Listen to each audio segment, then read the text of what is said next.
This is Veda Sports, only on the VSiN Podcast Network. Welcome back to the Fade Us podcast. We have a special guest with us, George Panagakis, also known as GRP Wins. We also have a little bit of sports going on this week. Last week, we powered through it. Team USA won. In hockey, I'm sure we'll chat a little bit about that, but we'll get rolling here with. I know Cantu has a rant. I have a rant, and then we're gonna have some fun with George here. First off, my rant is on Mike. He is the most difficult person you could ever imagine to work with. He's late every day. We have to call him. He's incoherent. Like, can't do it right now. We have to hear all the excuses every single week. Here's me and Woodley always have to pull for the show. I don't know. What do you guys think? He's difficult. I mean, listen, it's kind of like a war of attrition here right now in the off season. Phil. Again, Phil will be back at some point. He's posted more videos on Twitter. He's buying more $150,000 watches for his Prize Picks guys. I didn't realize Phil invested in Prize Picks. I don't know. I hadn't heard this before yesterday.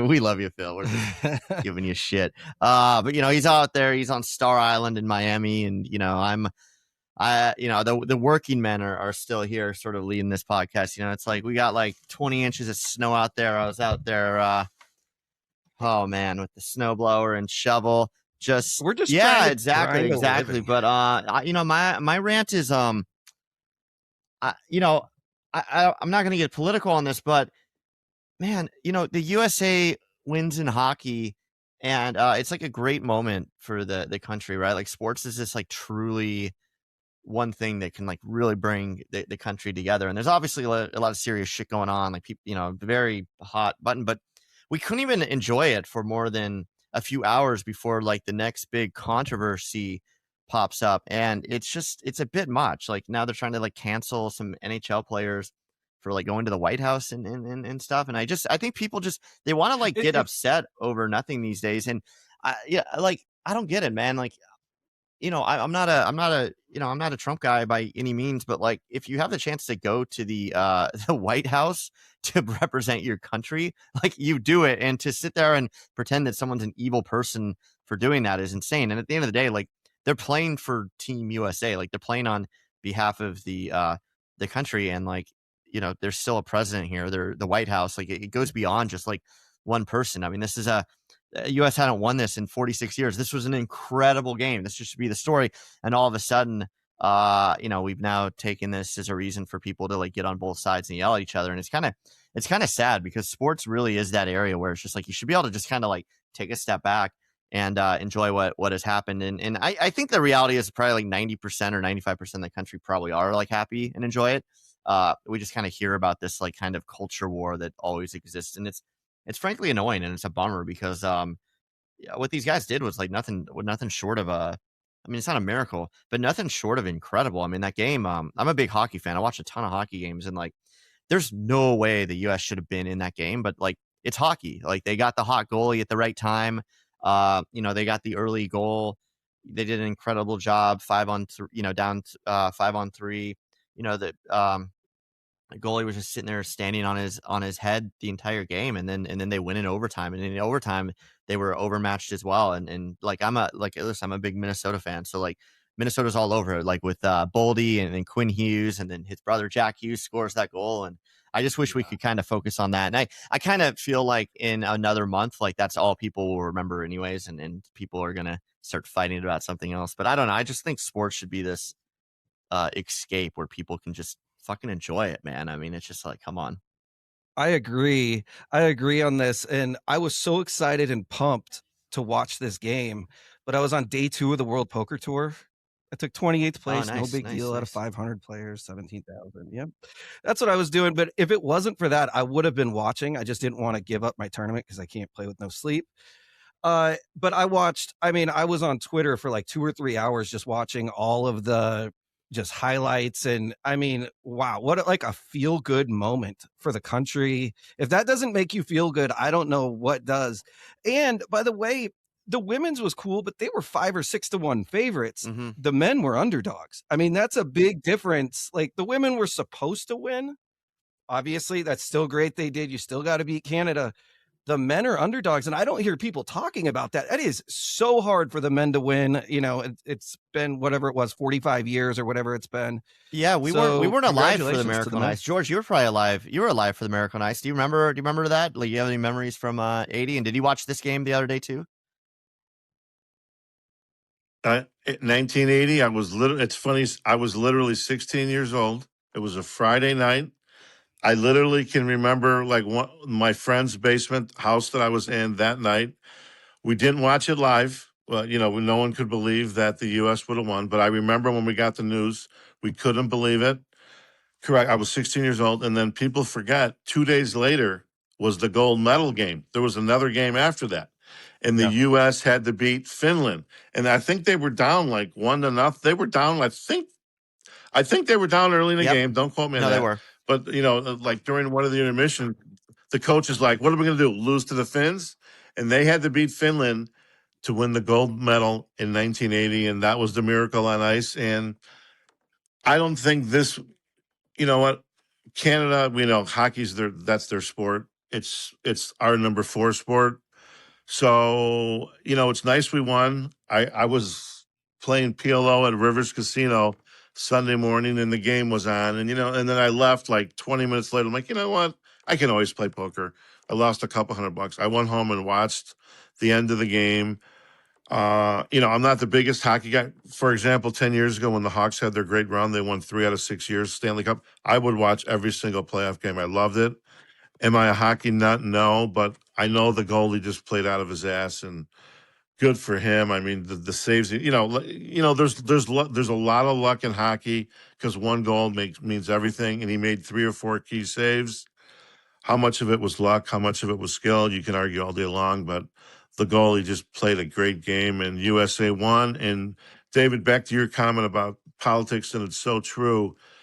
You got to go to the White House. There's so much extremism now. You can't be like I compliment Bill Maher. He's got his show on Saturday nights on CNN, and he's a lefty. He admits it, but he will attack the left sometimes. He will talk to Trump. He will give Trump a compliment if he deserves. If Trump invites him over for dinner, like he did 6 months ago, Bill Maher will go, and he actually complimented Trump. I respect that, even though he's a lefty, but I respect that he's not a nut job about it. You have to admit there's a lot of gray area in this country, and it's a shame. I'm tired of just to touch on politics, I'm getting tired of both these two parties. Everyone's got to stay in their corner. There's a lot of common sense middle people. I just lean right of center, and I'm tired of the two-party system. I'm tired of the politics. And it's so sad that they cannot go to the White House.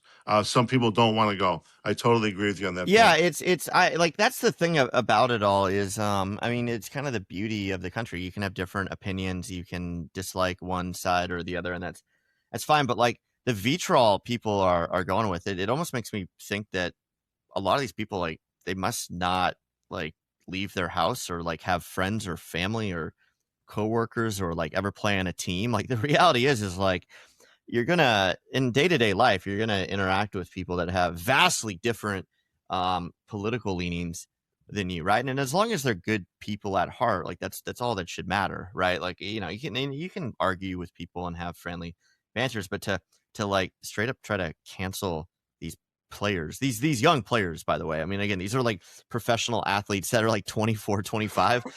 A lot of these guys did not even ninth grade was their since ninth grade they've been focused 100% on hockey and professional sports, and to hold them up to this ridiculous standard that they have to be experts in everything or agree with everything someone says, otherwise you're going to cancel them or take down their posters. It's insane, and this is a very new phenomenon. I mean, it's George, you're older than us. I mean, listen, there's been wars forever, there's been a lot of strife in the country and in the world. This is the only time, and people back then actually used to get along. And I part of me thinks it's maybe just a Twitter or social media that just kind of amplifies and it makes it worse. But it's sad. I mean, the whole thing is sad that 24 hours later, nobody's actually talking about wow, this is a really fucking good team, and wow, they're I can't wait for 4 years from now when they inevitably meet again in the finals. And I'm hoping that like the world figures some stuff out, and I hope Russia's in it as well, because I would love nothing more than to see like Russia, US, Canada, like Finland, like do a proper, I don't know, man. Like I wish they played more games. I wish they would do like this proper round robin type thing, because I think I'm a huge hockey fan, a huge hockey fan, and I think it's great for the sport. I think you're gonna get more and more younger kids in it. Like my kids want to play it now. I mean, they were pumped. I mean, they were up watching the game, and it's tough to. I mean, Cantu has 2 boys. I have a 5-year-old and a 3-year-old. You know how hard it is to like keep their attention on something, and like they were watching the game, and I don't know. It's just truly once in a lifetime type moment. I hope that in a few weeks, that's kind of what everyone remembers, instead of just like, oh, here's more of this, more of that. But again, I think most people can get over it. Anyways, on that note, we'll leave that there. We're gonna hit a quick break, and we're gonna come back with George, who's gonna tell us a bit about his story, but then about probably the number one futures better in the NBA right now, because I don't think anybody could argue with his bet. So we're gonna have him tell that story when we come back. Thanks. You're listening to Feta Sports on the VSiN Podcast Network. So you're listening to this podcast because you want an edge, but what if I told you you're only halfway there? You've got the mindset. Now it's time to get the toolkit to match. Here's the thing. Pro bettors spend thousands on data and tools, but what they don't want you to know is that you can get the same edge for a fraction of the cost with VSiN Pro. With VSiN Pro, you'll get access to expert picks, public betting data, prop projections, powerful tools, analytics, and more. Just tap the link in the description and see why thousands of bettors are already using VSiN Pro to cash more bets. And special thanks to VSiN, obviously, for hosting this as always. Check it out. A lot of good stuff on here. George is a bit of a legend at VSiN. You know, he likes a lot of the guys. He's gone hard in the paint on a couple of them in the past. We will definitely cover that here in a few minutes as well. But we're going to turn over to George, and you can find him on Twitter at GRP Wins. He's kind of a celebrity over there, and he's I think I'll give George this. He's a good guy, one of a kind. Like there's no one else like him. You could not pretend to be like George, and he did a panel at Bet Bash that was, I think, the most viewed online, but also the most viewed in person. But George is a good guy. I've met him in person a couple of times, and just great dude, has fun, good for the community. So George, yeah. If you aren't following George, you're missing out, because he is highly entertaining on Twitter. He does go hard in the paint. He's authentic. He's very much him. Authentic. You like authentic, and so I'll turn it over to you, George. I'd love for you to talk a little bit about what got you in. We got to start with. Hold on, we got to start with this Hornets. I want to hear about the Hornets. I want to hear about his prop bets, his position. It's too bad, because Mike was last week on our show. He's like, I want to buy, and maybe I'll connect you to. I'll connect you and Mike, because Mike wants to like get a little sweat or buy a piece of your position. Of course he doesn't show after this, but anyways, yeah, let us know what's going on with the Hornets. How do you feel like right now about the Hornets? What's going on?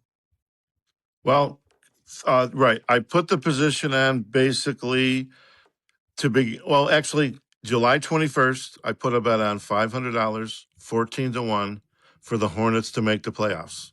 So that'll tell you, I kind of knew something was going on. This was after they won the Summer League in Vegas. So I knew this team had some talent. They're a young team. I'm like 14-1, give me a break. There's, that's a good deal. The East is a little shaky.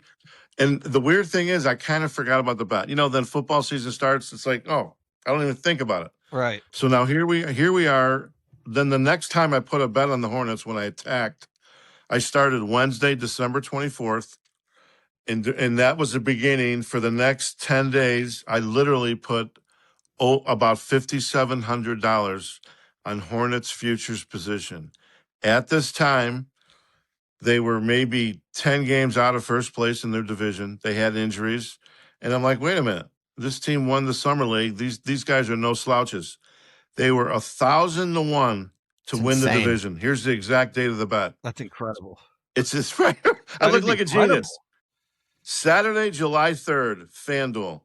Charlotte Hornets win Southeast Division I put $100 on at 1,000-1.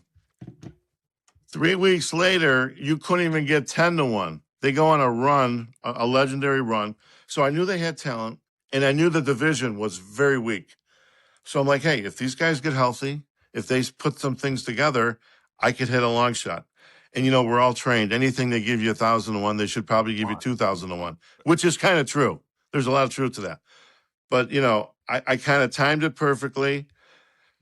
Again, I got 5,700. And then what happened 2 weeks ago, they got in a big fight with the Pistons. 3 or 4 guys got suspended. I got spooked. I cashed out. I put over 35,000 in my pocket. And basically now my positions that remain, I need the Charlotte Hornets to be in the play-in. That means when the regular season ends, I need them to be in 7, 8, 9, or 10. If they're in one of those 4, because those are the 4 play-in teams. Right. 7 plays against 8, 9 plays against 10. So I need them to be one of those 4. If they end up in 6th place, I don't get the play-in money because now they're already in the playoffs. They're not a playoff. So roughly they had the rest of the season. I want the Hornets to finish like 15-10. They have roughly 25 games left, and I would be perfectly positioned in the middle of the play-in. I can win another. And you've already won how much? $35,000. You've already won 50 something. So right? that's where I'm at. No, I've already put the 35-ish in my pocket. I cashed out. I wanted to have some money in my pocket. Yeah, I like that move, by the way. It's because it's so long. Like some people get real weird about the cash outs. I love your cash out, and you still have some positions. It's not like Correct. I still am a favorite right now. If you go to FanDuel or DraftKings and you wanted to place a bet, Charlotte Hornets to be a play-in team, they're like minus 600 because they know that's like they're going to kind of be. They're like a 15-10 team right now, and the chance of them being a playoff team is very, very high. Yeah, that's why you got to lay heavy juice. Yeah, right now they're in the 10 spot. I'm looking. The Hornets are the 10, and the Bucks are a game and a half behind, and we know they're tanking. They're not really trying. And then the Bulls are 3 back of them, and the Bulls got all sorts of problems. I love your spot. And that division, by the way, you cashed out completely of the division bet, right? Correct. Which now here's the paradox. If they end up winning this division, which they're 4 games back, I would say maybe 10% they do. That means I left 220-ish thousand on the table. Man, and people are going to be riding me. Right.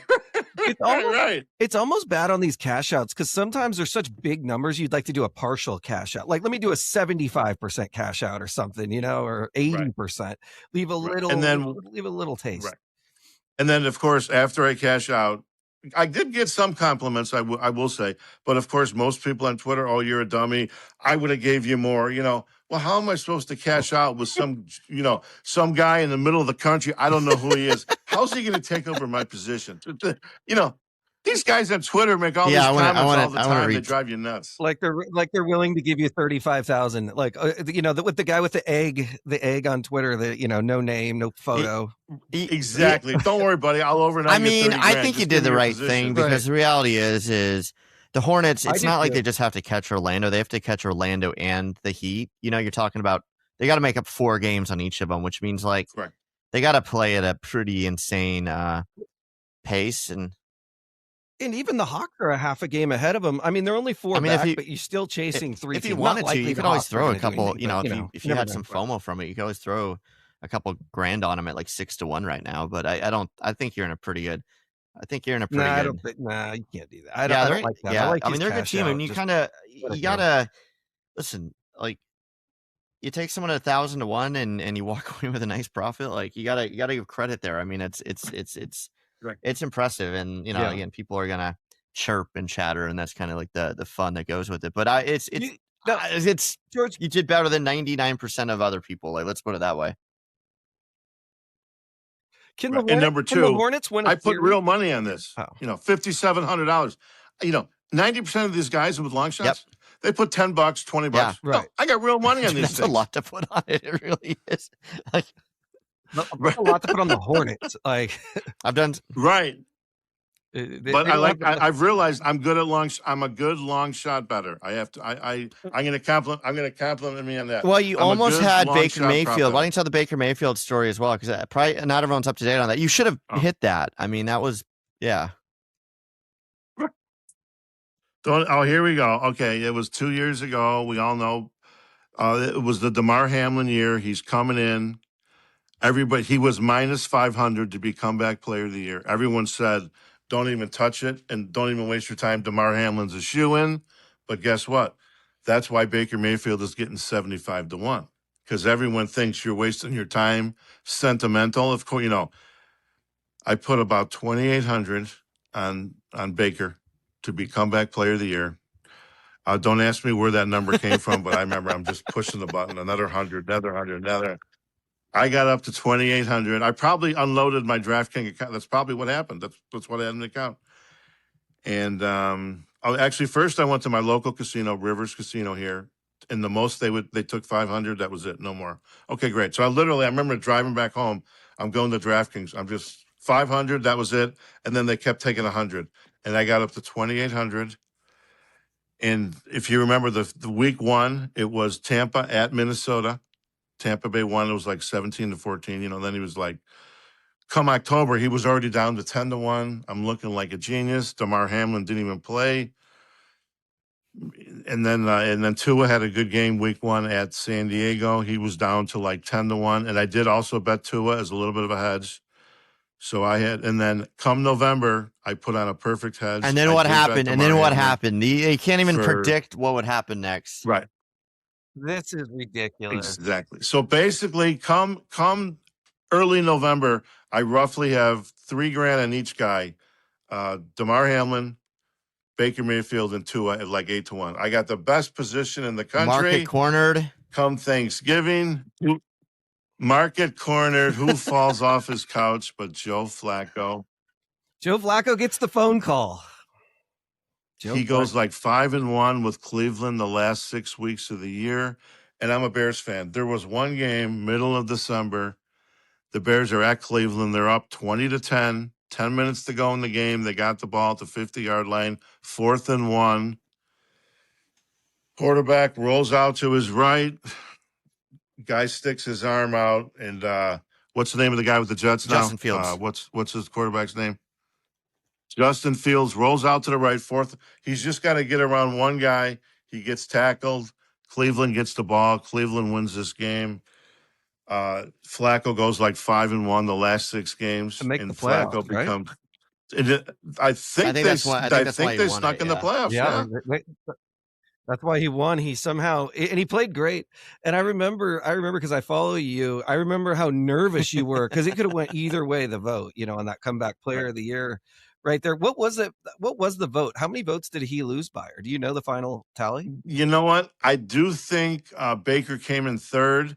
But here's what you have to realize. Let's say Flacco never does what he does. Then the vote becomes Damar Hamlin and Baker. Right. So I think most of the people that did not vote for Damar Hamlin would have gone to Baker, because that's the reality. Because that's the feel-good and it was story. Damar had more first place. Like they want and the guy played like 20 games, 20 plays. Yeah. I mean, we all like we all wish him back. He didn't do anything. He didn't even play half a game. He had more first place votes, though. I'm looking this up. And right, Damar had 21 first place votes. Flacco had 13, and Baker had 10. Okay. Like, what's interesting though, if Flacco doesn't come back, Baker probably gets it because there's 13 from Flacco. Definitely go to Baker, and Baker wins.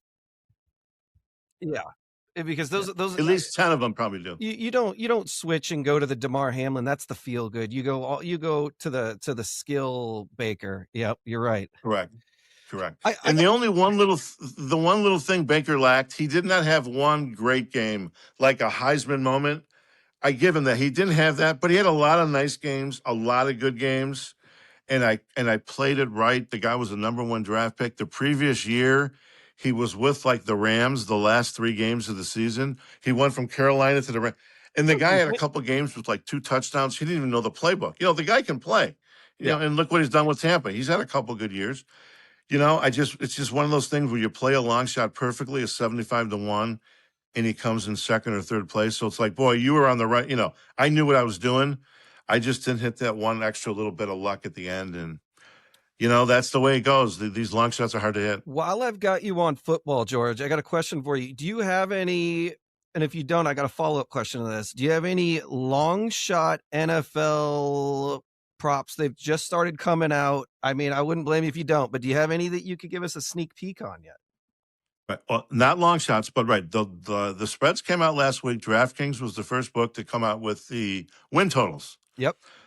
Within 24 hours, I put on 3 bets. I have Tennessee Titans under 6.5. Under what? Plus I one. missed that. Under 6.5. Okay. Plus one. And I tweeted out in my notebook. So when this interview's over, anyone listening, you can, I'll even retweet out my notebook, the page again, so everyone knows. Yeah. Under 6.5 wins, plus 115. Last year they won 3 games, so they got to double their win total, and I still win. That's not a bad deal. In one of their quote unquote tough games, because they came in last place, they have to go at Detroit. To me, that's a key game. Instead of playing a bad team, they're playing a good team on the road. That was the key for me to make the bet. So that's number 1. Number 2, I have Buffalo over 10.5 wins, like minus 120-ish juice. I don't have it in front of me, but roughly. They do the schedule outside of their division, which the Jets and Miami, I think, are going to stink. It is a little on the tough side, but my gut says Buffalo's an 11 or 12 win team. So they're hungry. Josh Allen wants to go to the Super Bowl. So I have Buffalo over 10.5 wins, and I have the Jets under 5.5 wins. I think the quarterback stinks. The coach stinks. They're having a hard time getting assistant coaches. I'm laying like 140 is juice. So I have the Jets under 5.5 wins, and I just think the Jets stink. Yeah. I think the coach stinks. The whole organization stinks. So those are my 3 futures bets. They're not really long shots. They're like even money juice. No, that works. That's what I meant. Yeah. Yeah, that's what I got, though. I've on that, I love your Titans bet. I think the Titans just have a long ways to go. I don't even know if we know what we're watching with Cam Ward. Like, I don't know. Right. He could be good. He might. I really don't know what I'm watching, and it's hard to think he's just going to be great in year 2, especially with that team. The team's just not built like other teams. They are assuming, right? They are assuming, year 2 he'll come back. They got a new coach. They got to learn new signals, learn new language. And again, if they win double the games, I still you know what which one I love, and then we got to hit a quick break here in a second. But the one I love, George, I want your opinion on this because I saw it come out, is my Minnesota Vikings 8.5. You get plus money, plus 115 over 8.5. I love it. Again, they won 9 games this year with the worst quarterback play in the country. They've been now linked to in the past few days, Kyler Murray, Mac Jones, Joe Burrow. That's not going to happen. Aaron Rodgers and Daniel Jones. Like, if they get a quarterback in there, 9 wins should be a cakewalk, in my opinion. I don't care how hard the schedule is. I know it's a tough schedule, but still. I agree with you. If I had them place a bet on the Vikings, I would go over. Good team, good coach, and that JJ McCarthy. I mean, I was never a JJ fan, and I was right. I mean, the guy had a couple games in college. He completed like 2 he completed like 2 or 3 passes. It was a joke. But Harbaugh loved him, and JJ's got a lot of pressure on him. He's got his career on the line. He's got the whole team putting pressure on him. He's, and they need a backup. They need a second choice. Kyler Murray might be a good plan B because JJ's probably rubbing people the wrong way, and he's got injury problems both years of his career. And I like Cantu's team too. I like really Seattle over 10.5. You're paying a little bit of juice there, but dude, Seattle. Like. The way they played, like, the second half of the season, I mean, are you kidding me? They lost, like, 3 games, I think, by a combined 6 points or something. Like, they'll get to 11 wins. Like, I don't care. Super Bowl schedule, Super Bowl hangover, whatever. Like, Seattle's bringing everybody back, other than maybe Walker. And I get they're in a tough division. They're in a tough division, but I mean, I love your Titans one for sure, George, and I kind of like these 2. Yeah. As well. There's some tough ones too. You got like the Steelers like 8.5. Anyways, we'll hit a quick break and we're gonna come back with George, get a few more good stories out of him. You're listening to Fada Sports on the VSiN Podcast Network. Welcome back to the Fadas Podcast here with GRP Wins. Thanks again for him joining us. George, you're wearing it on your hat. I got to bring it up. You know, a lot of controversy last year, a lot of talk about entering Circa Survivor. I don't know if they flew you in, but they picked you up in the limo. They took you out to dinner. You stiffed them. You left them at the altar. This year, you've told everyone you're going to do 10 entries. Love to hear what your plan is on this. You know, it's too early to speculate. You can't even look at the schedule yet. But you know, what's your plan for entering? What's your strategy going into this year? Because there's a lot of eyes on you this year. There's a lot of pressure, I think, George. If you're doing 10, you got to make a run at it. And I know you have some ideas about hedging and selling entries and stuff. So would love just to hear all your thoughts on it. Great question. First of all, real simple regarding last year. They didn't fly me in. Yes, they picked me up in a limo. And they paid for my hotel. What food did they serve you? I want to know what were they? Was it steaks? Was it lobster? Oh no, well, hang on now. Regarding the meal, no, I paid for food on my own. Oh. I took Jeffrey Benson out to dinner. Oh, you took him out. Okay. 100%. I tweeted out the receipt. We were there. Peter Luger's. I chose Peter Luger's because I'd never been to Peter Luger's in New York. So there's a Peter Luger's in CC. I said, Jeff, I'm taking you out to dinner. Thanks for picking up. You know, great. And this is when everything was okay, and we're still okay. But right, I'm in Vegas for 2 more days during Bet Bash. I had planned mentally to get. I was into betting sides. You know, betting my games. I was going to sell picks, big plans. You know, yada yada. And I was going to do one Survivor entry, but I really wasn't into it. Wake up, you know, the night before, it's like Thursday night. I literally wake up 5 a.m. on Friday. I go on standby, take a 7 a.m. flight out of town Friday. I didn't do it out of spite. I just was not into Survivor last year. So, of course, I fly home. I land 4 hours later. Jeffrey Benson, the great guy, was not happy with me that, where's his pick? You know, he was laying into me. And hey, sometimes in life, you have to admit you screwed up. I screwed up. I still should have done the one entry just out of principle. I own it. I'm man enough to admit it. What can I say? I screwed up, and it's just $1,000. I just wasn't into it. So that's it. So as of things now, me and Jeff have no beef at all. I deserve to take 48 hours of heat from everybody on Twitter. I didn't do my one entry this year. I am the exact opposite. I even have my Survivor hat on. I am doing 10 entries. I got a question for you. I love a good sweat. Could I buy 2 or 3% of your 10 picks just so I have a little you know? Okay, well, you know what? Let me first do the 10 entries. You let Contact me on Labor Day. Contact me on Labor Day, and we'll go from there. Okay.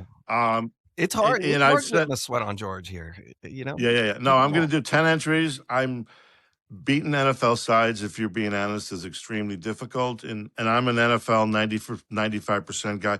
I wish I knew college football. I wish I knew college basketball.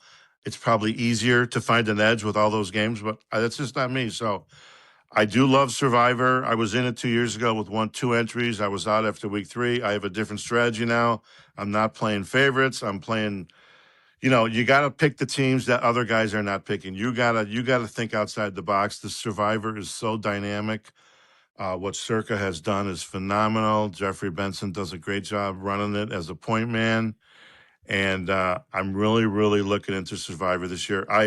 And it's just a matter of, do I go out in June during the World Series and play some tournaments, or do I wait until Bet Bash in August? So that's the only thing that's up in the air. Well, yeah, are you going to be? Yeah, well, you'll be at Bet Bash again this year. I know, like I kind of alluded to earlier. You and Zilbert had the most talked about, debated, entertaining, viewed, which is what it's all about at the end of the day. Are you going to be speaking on any panels this year? Have you talked to Spanky?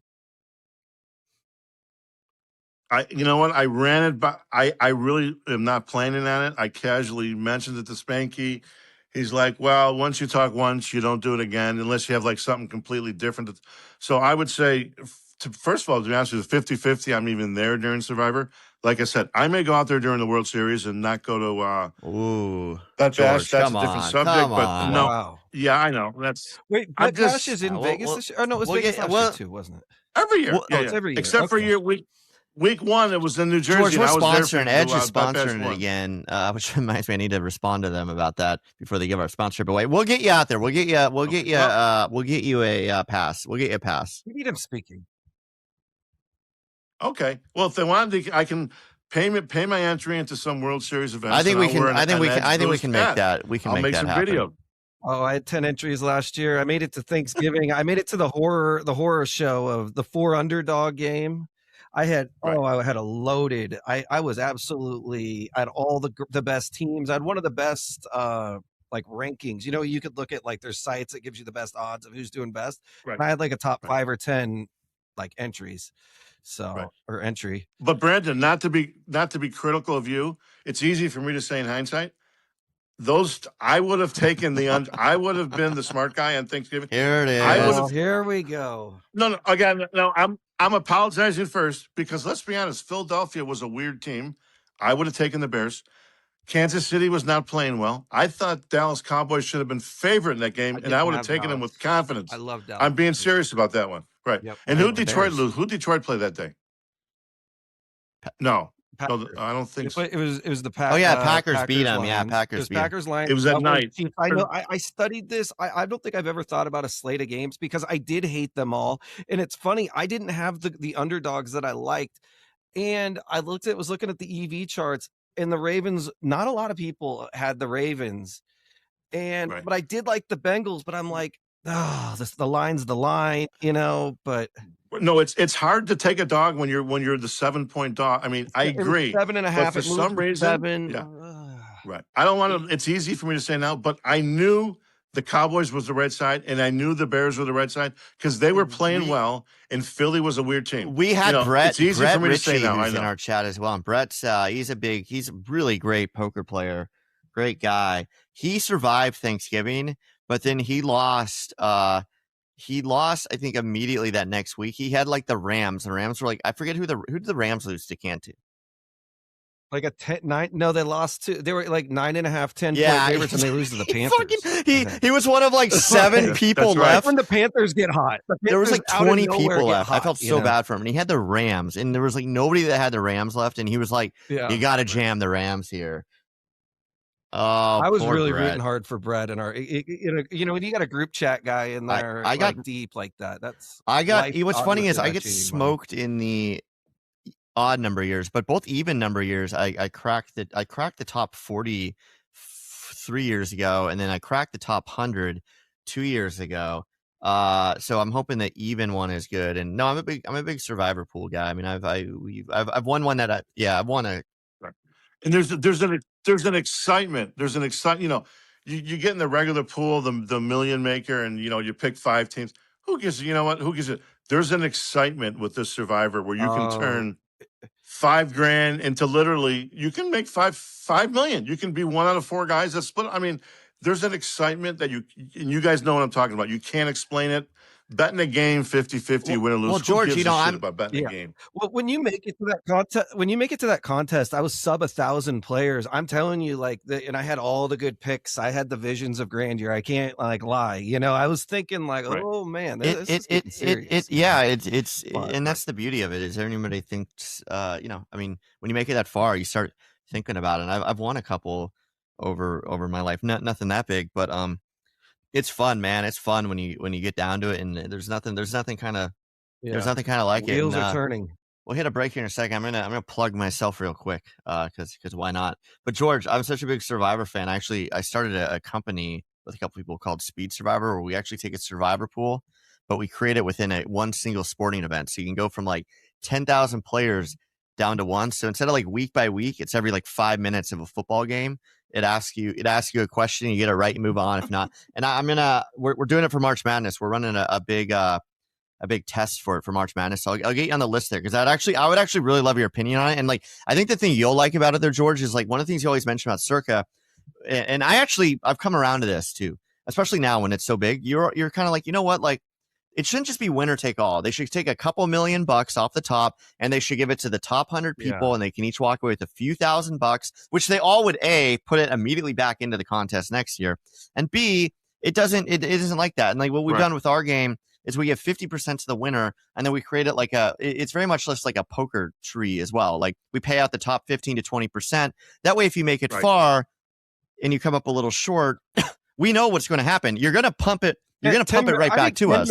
Yeah, you're going to 10 million. Yeah, 10 million to the winner. 100%. Take their 8 million in Circa. I think they should do it. I know why they don't, but I think they should. I really do too. It's just so many people lose. It would create a lot of interesting strategies there too, and I think it would attract more casual people, because I think one of the toughest things with Circa Survivor is like you're only supposed to have 10 entries, but we know people that had like 100 entries or like 200 entries, and these guys have unlimited capital. They're able to like buy and sell and hedge their positions and buy a piece here, sell a piece here. Your average person can't do it. So I think if you did pay out the top 100, maybe the top 100 each get like 15K. Like that's pretty cool. That's that's a lot of money to anybody. I mean, I would take that. So I don't know. I think right, but still, it's only 1.5 million out of the 19 million. The guys that won, they don't care if they get an extra less 200 grand. But maybe not the top 100, but the top 30. Yeah, you can give 100K to everybody, and it'd only be that would add up.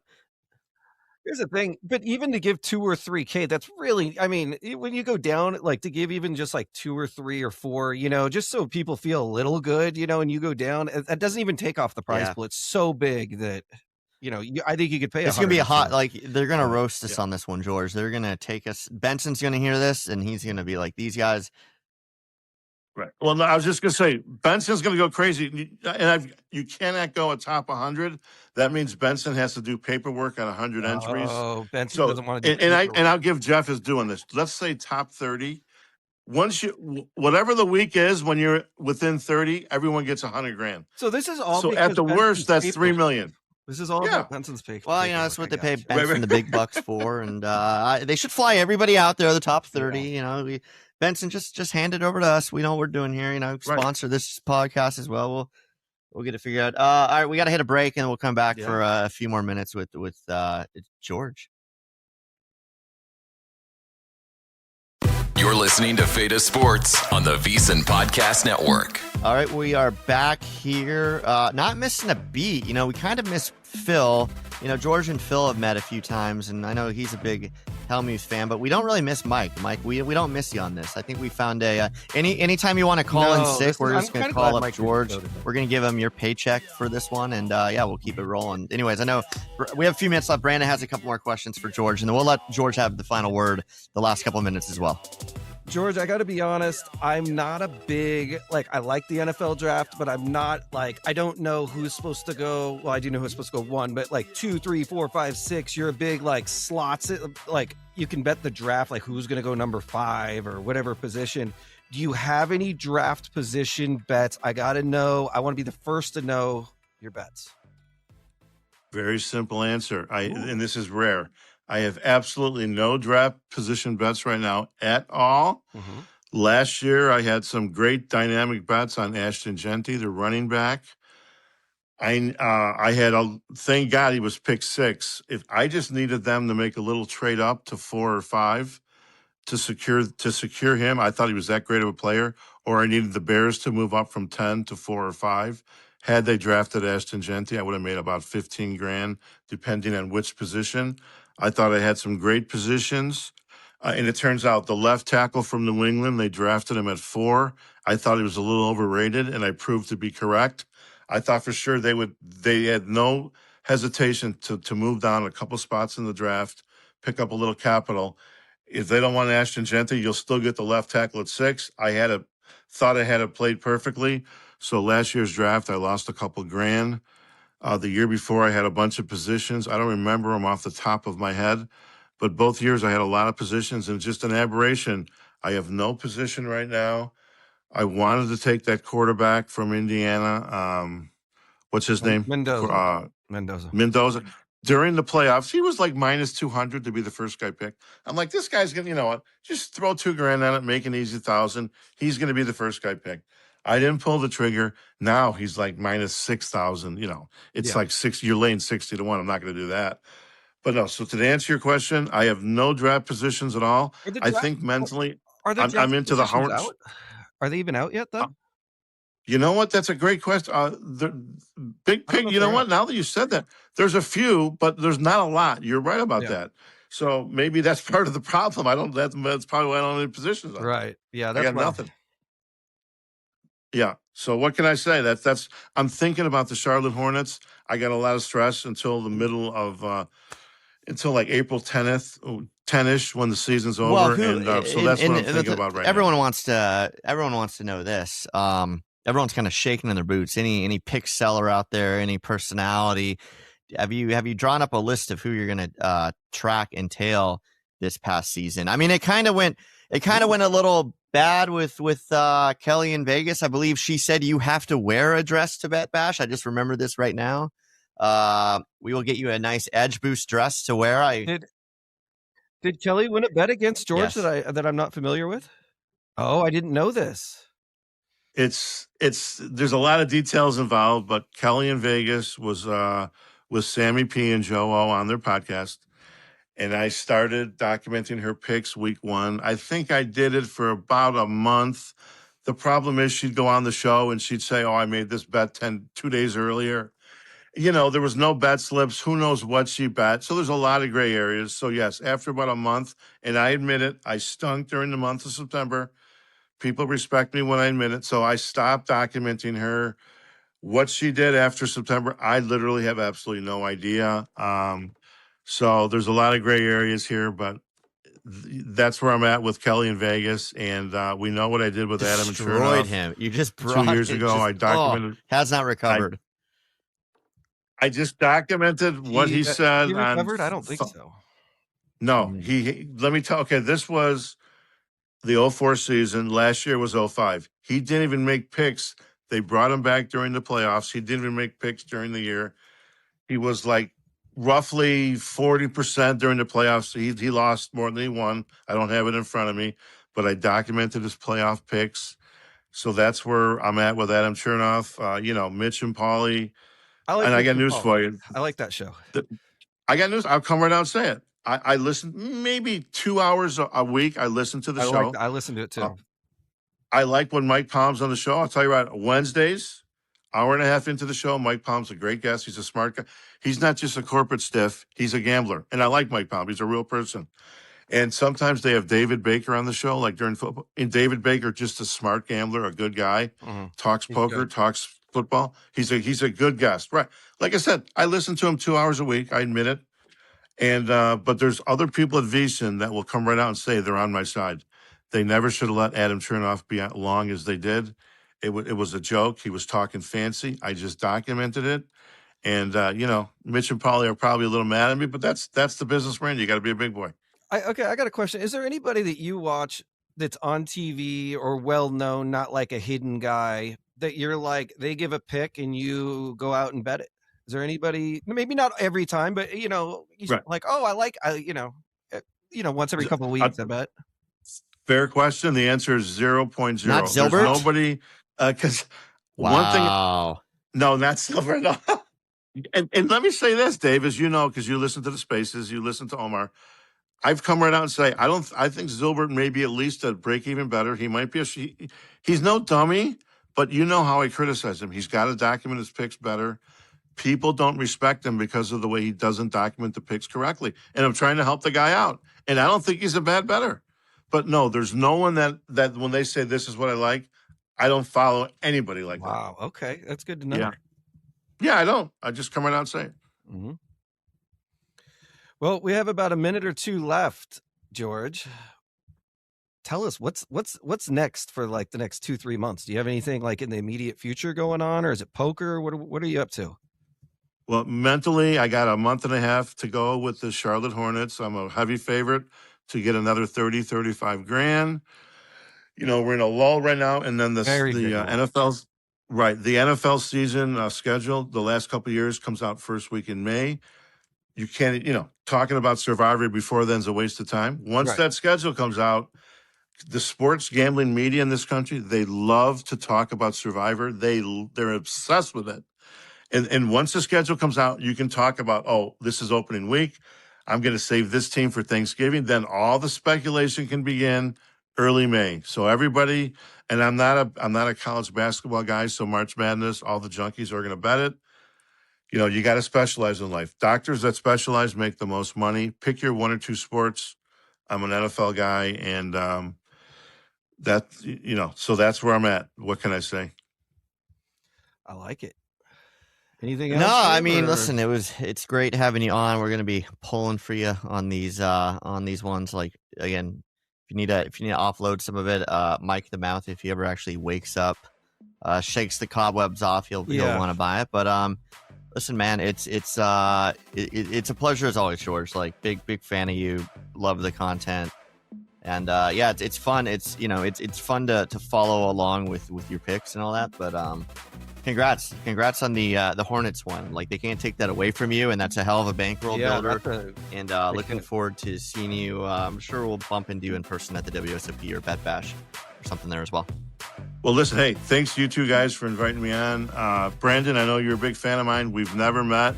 Thanks for being so nice to me. Obviously, better than 50-50. I'll be at the World Series, and Brandon, we'll have a drink together for sure. Drinks on me. And you guys know how to reach me. GRP wins. Mike knows how to reach me. Phil knows how to reach me. And thanks so much. Worked out well. We'll see you next time. Worked out well.